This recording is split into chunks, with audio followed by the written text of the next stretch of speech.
Hey you guys, it's Samantha, and today I'm making my first ever video blog. Not only am I putting this on my Facebook profile, but I'm also going to be posting this to my YouTube channel, open to the general public. So, for those of you who don't know me, hi, my name is Samantha, and I am a 27-year-old stay-at-home mom. I have 3 children.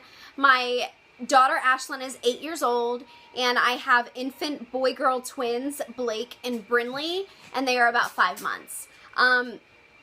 So this is something that I've been keeping private for about the past 5 months, but I'm finally ready to open up and talk about it on my own terms and not by word of mouth. So doing a video blog is the best way I knew how. So I've got my notes down here, and my kids are over there, so if you see my eyes swatching back and forth, that's why. I have no editing experience of videos, so bear with me. Here goes. During my last pregnancy, I lost my son Carter at 20 weeks due to incompetent cervix. So when I got pregnant with the twins, we saw a maternal and fetal medicine specialist about every 2 weeks for a routine sonogram. At 34 weeks, we went in and were told that baby B, which is my boy, Blake, had a long head. Now, at the time, thinking back, I didn't even ask any questions. To me, a long head is cosmetic, and these are my miracle babies. As long as they are here and healthy, that's all that mattered to me. So that's probably why I didn't ask any questions at the appointment. But come to find out, when the babies were born, he was diagnosed with craniosynostosis. And what that is when the baby's bones in the skull fuse closed in utero. So this makes it impossible for the brain to grow and the head to grow to a normal shape. Blake's craniosynostosis type was the sagittal sutures. So from point A to point B, this bone was closed. So his head, his brain grew back instead of up and out. So this needed to be corrected by neurosurgery. So we did our research and met with doctors at Children's Hospital in DC and Johns Hopkins University Hospital in Baltimore. We ended up choosing Dr. Ahn, AHN, at Hopkins in Baltimore to do the surgery for us.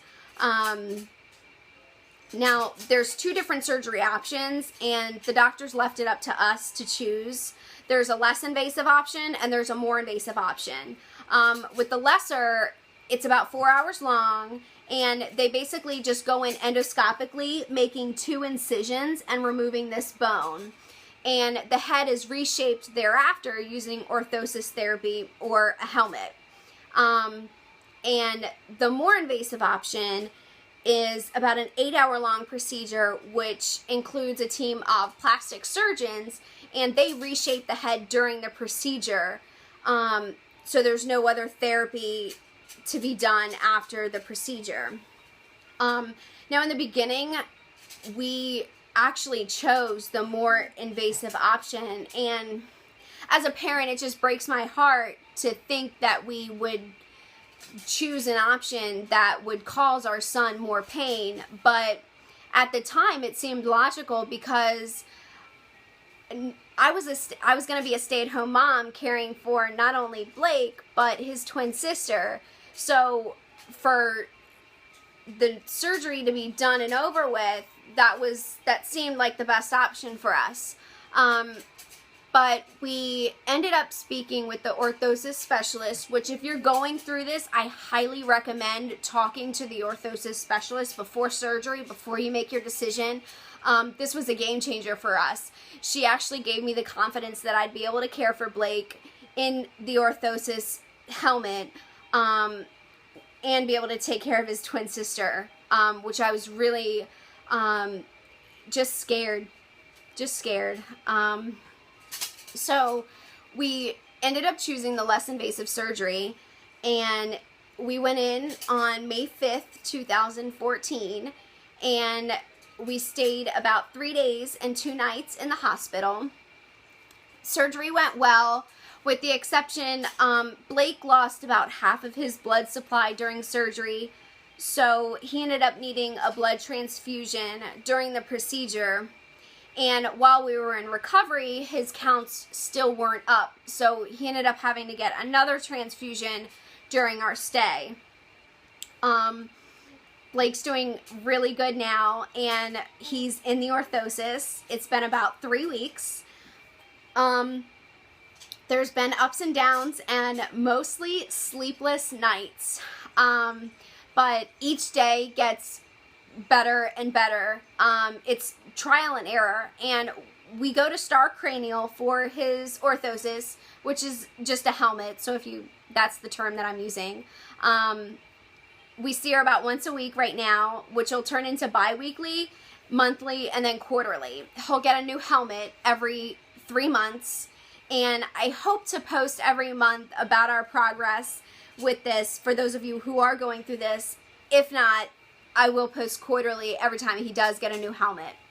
So that's what's been going on with me, and for my friends, that's probably why you haven't been seeing any pictures of the twins since the beginning of May. Blake is in his helmet, and I didn't want to scare anybody, and I wanted to talk about it first before I just posted pictures, so you can come back to this video for an explanation of why he's in a helmet. But things have been going really well for the past 3 days. But before then, it's really trial and error, what works and what doesn't work for us. And I'm just really glad that we were able to do our research, and we ended up choosing Johns Hopkins with Dr. Ahn, which, again, I highly recommend. And we also saw Star Cranial, and they're in Columbia. So that's it. I hope you guys are understanding and patient with me during this. I'm sorry I've been separated from my friends, but most of you guys know. Other than that, thanks for watching.